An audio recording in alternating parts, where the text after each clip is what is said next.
시청자 여러분, 안녕하십니까? 3월 20일 미국 주요 뉴스를 전해드리겠습니다. 트럼프 대통령과 타카이치 일본 총리가 백악관에서 정상회담을 갖고 경제안보와 인도태평양 지역 억지력 강화를 위한 새로운 협력 방안을 발표했습니다. 이번 회담에서 트럼프 대통령은 미국 농산물의 일본 시장 접근을 확대하는 데 합의하며 미국 농업 종사자들의 수출 기회를 넓히는 성과를 이끌어냈습니다. 일본 측은 지난 2월 발표된 360억 달러 규모의 1차 투자에 이어 히타치의 소형 모듈 원자로 건설에 최대 400억 달러의 투자와 천연가스 발전시설에 최대 330억 달러를 포함하는 2차 투자 계획을 공개했습니다. 투자 대상 지역은 테네시, 엘라베마, 펜실베니아, 텍사스 등 미국 내 주요 산업 거점이며 트럼프 대통령은 미국 재산업화에 대한 일본의 지지를 환영하면서 대규모 투자자와 핵심 기술 이전 인력에 대한 비자 처리를 우선적으로 진행하겠다고 밝혔습니다. 양국은 히토류를 포함한 핵심 광물 공급망 안정화를 위해 공동 행동 계획을 수립하고 일본 미나미토리시마 섬 인근 심해 히토류 자원의 상업적 개발을 위한 공동 연구에도 착수하기로 했습니다. 과학기술 분야에서는 미 에너지부와 일본 문부과학성이 AI 기반 과학 연구, 고성능 컴퓨팅, 양자기술 협력에 관한 의향서에 서명했습니다. 또한 미국 아르곤 국립연구소와 일본 리켄, 후지츠, 그리고 엔비디아가 차세대 컴퓨팅 아키텍처 개발을 위한 양해각서를 체결했습니다. 우주 분야에서는 나사의 아르테미스 프로그램을 통해 일본이 개발한 유인가압 달 탐사 차량과 함께 달 유인 탐사를 재개하며 낸시 그레이스 로만 우주망원경과 화성위성 탐사선 MMX를 올해 안에 발사할 계획입니다. 방위협력과 관련해서는 2025년 미국 타이폰 미사일 시스템의 일본 본토 배치 성과를 바탕으로 스탠다드 미사일 3블록의 일본내 생산량을 4배로 늘리고 중거리 공대공 미사일의 공동 생산 범위를 구체화하기로 합의했습니다. 양 정상은 대만 해협의 평화와 안정이 지역 안보의 필수 요소임을 확인하고 대화를 통한 평화적 해결을 지지하며 무력에 의한 일방적 현상 변경에 반대한다는 입장을 공유했습니다. 아울러 북한의 완전한 비핵화와 한미일 파트너십 강화에 대한 의지를 재확인하고 일본인 납치 문제의 즉각적인 해결을 미국이 지지한다는 점도 함께 발표했습니다. 다음 뉴스입니다. 미국 연방예술위원회가 트럼프 대통령의 초상을 새긴 24캐럿 순금 기념주화의 최종 디자인을 승인하면서 미국 조폐국이 곧 생산에 착수할 수 있게 됐습니다. 이 기념주화는 오는 7월 4일 미국 건국 250주년을 기념하기 위해 제작되며 트럼프 대통령이 직접 최종 디자인을 선택한 것으로 알려졌습니다. 주화 앞면에는 트럼프 대통령이 정장 차림으로 양주먹을 책상 위에 올린 채 앞을 응시하는 모습이 새겨져 있으며 상단에 자유, 하단에 우리는 하나님을 믿는다라는 문구와 함께 1776년부터 2026년까지의 연도가 표기되어 있습니다. 뒷면에는 비행 중인 흰머리 독수리를 중심으로 미합 중국과 여럿으로 이루어진 하나라는 라틴어 국가 표어가 양쪽에 배치되어 있습니다. 연방법상 현직 대통령의 초상은 유통화폐에 사용할 수 없지만 재무장관 스콧 베센트가 24캐럿 금화 발행에 관한 별도의 권한을 활용해 이 규정을 우회한 것으로 확인됐습니다. 위원회 부의장 제임스 맥크리리는 디자인 승인 직전 가능한 한 크게 직경 3인치까지 제작할 것을 강력히 권고한다는 의견을 제시했고 이는 트럼프 대통령의 성향을 반영한 발언으로 전해졌습니다.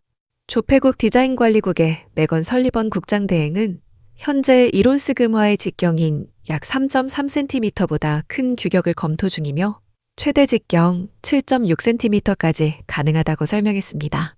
백악관 특별보좌관이자 위원회 위원인 체인벌린 해리스는 건국 250주년을 이끄는 현직 대통령의 모습을 기념주화에 담는 것은 적절하다는 입장을 밝혔습니다. 이번 위원회는 트럼프 대통령이 지난해 기존 위원들을 교체하고 새로 임명한 인사들로 구성돼 있으며 이해 없이 만장일치로 디자인을 통과시켰습니다. 기념주화의 정확한 크기와 액면가 및 생산 수량은 아직 확정되지 않았고 매우 제한된 수량으로 생산될 예정이라는 점만 공개된 상태입니다. 다음 뉴스입니다. 미국 국토안보부 예산 교착이 5번째 주에 접어들면서 전국 공항의 보안 검색 대기 시간이 급격히 늘어나고 항공 운항에도 차질이 빚어지고 있습니다. 교통부 장관 쇼온 더피는 목요일 TSA 직원들이 또 한 번 급여를 받지 못하게 되면 지금 벌어지고 있는 상황은 애들 장난 수준이 될 것이라고 경고했습니다. 지난 2월 14일 국토안보부 예산이 실효된 이후 TSA 직원들은 수주째 무급으로 근무하고 있으며 수요일 기준 결근율은 평소 대비 5배까지 치솟아 애틀랜타와 휴스턴에서는 직원의 약 40%, 뉴욕 JFK 공항에서는 25%가 근무지에 나오지 않은 것으로 집계됐습니다. 셧다운 기간 중 최소 366명의 TSA 직원이 아예 직장을 떠났고 국토안보부는 신규 채용 인력의 훈련에 4개월에서 6개월이 소요되기 때문에 인력 공백을 단기간에 메울 수 없다고 밝혔습니다.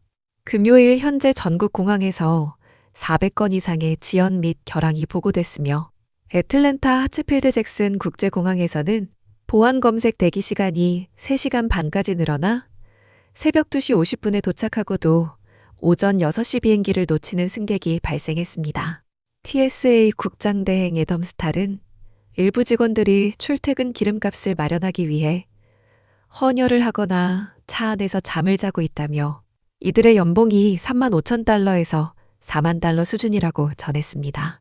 델타항공 CEO 에드 베스처는 특히 허브 공항인 애틀랜타의 승객들에게 공식 사과하면서 필수 교통 인력이 급여를 받지 못하는 상황은 용납할 수 없다고 말했습니다. 셧다운의 원인은 공화당과 민주당 간 이민 단속 개혁을 둘러싼 입장 차이로 지난 1월 미니애폴리스에서 연방 요원이 미국 시민 2명을 사살한 사건 이후 민주당이 국토안보부 예산 승인의 조건으로 이민 단속 개혁을 요구하고 있기 때문입니다. 한편 상원은 의원들이 공항 보안 검색에서 우대를 받지 못하도록 하는 법안을 만장일치로 통과시켰고 이 법안은 하원 표결을 거쳐 트럼프 대통령의 서명을 받아야 발효됩니다.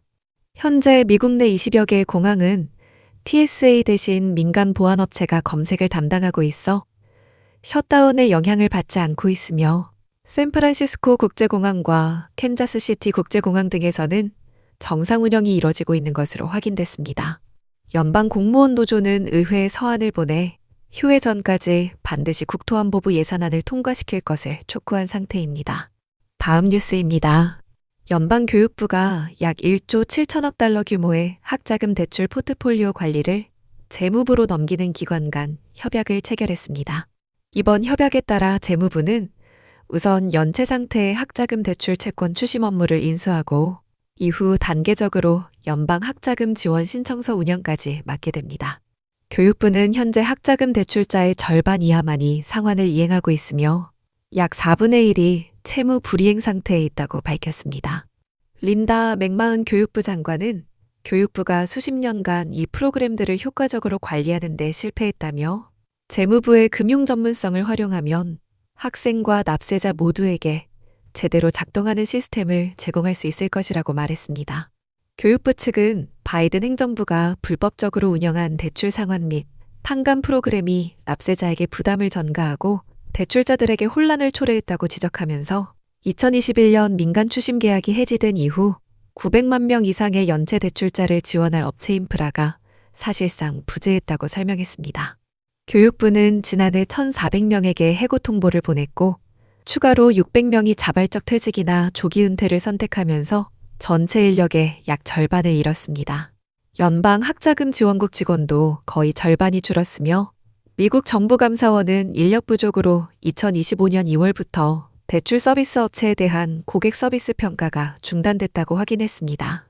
감사원 조사 결과 5개 대출 서비스 업체 중 4곳이 정확한 기록 관리 기준을 충족하지 못해 재정 제재를 받은 것으로 나타났습니다. 반면 의회는 최근 2026회계연도 예산안에서 교육부 예산을 오히려 증액하면서 핵심 프로그램을 타 부처로 이전한다는 이유로 대폭 삭감해달라는 행정부의 요청을 거부했습니다. 연방 공무원 노조는 교육부 프로그램을 다른 기관으로 이전하는 작업이 주 정부와 보조금 수령기관의 혼란을 야기하고 있으며 맥마흔 장관에게는 이러한 이전을 단행할 법적 권한이 없다고 반박한 상태입니다. 교육부 측은 대출자들이 별도의 추가 조치를 취할 필요는 없다고 안내하고 있습니다. 다음 뉴스입니다. 미국 뉴욕 남부 연방검찰이 첨단 인공지능 기술이 탑재된 고성능 서버를 수출통제법을 위반해 중국으로 불법 유출한 혐의로 3명을 기소했습니다. 기소된 인물은 미국 상장 서버 제조업체의 공동 창립자이자 수석 부사장인 야오셴 리아우, 같은 회사 대만 지사의 총괄 매니저 루이 창창, 그리고 중국 고객과의 거래를 중개한 브로커 팅웨이 선이며, 리아우와 선은 캘리포니아 북부에서 체포됐고 창은 현재 도주 중입니다. 기소장에 따르면 이들은 2024년부터 2025년까지 동남아시아 소재 위장 회사를 통해 약 25억 달러 규모의 AI 가속기 칩 탑재 서버를 구매한 뒤 해당 서버를 무표시 상자에 재포장해 중국으로 밀반출하는 조직적인 우회 수출 방식을 운영했습니다. 특히 2025년 4월 말부터 5월 중순까지 불과 3주 사이에 약 5억 1천만 달러어치의 미국 조립 서버가 중국으로 불법 유출된 것으로 파악됐습니다.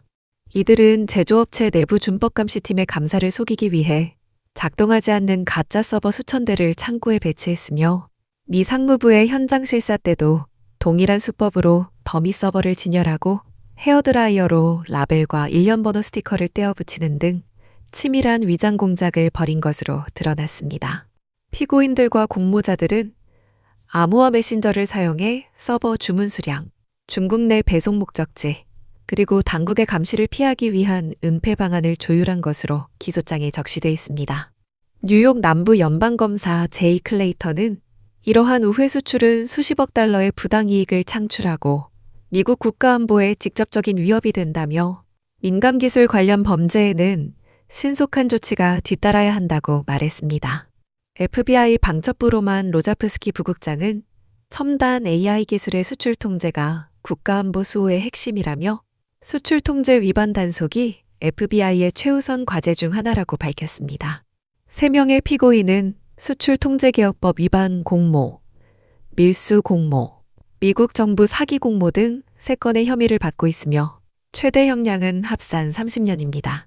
마지막 뉴스입니다.